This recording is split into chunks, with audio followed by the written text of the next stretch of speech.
ये गए मच्छी खानी है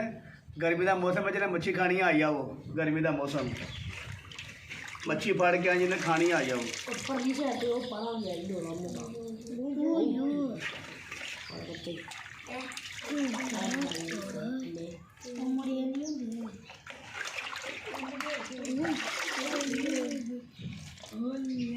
थोड़े कना उल्टा हल्का उल्टा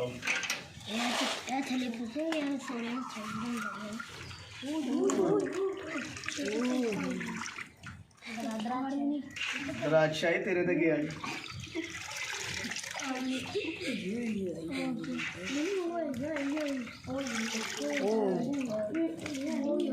बड़े बड़े नहीं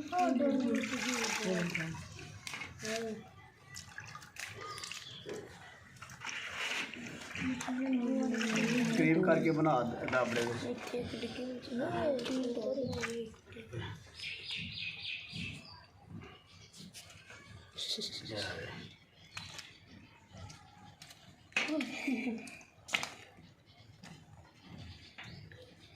ये दो ऐसे पता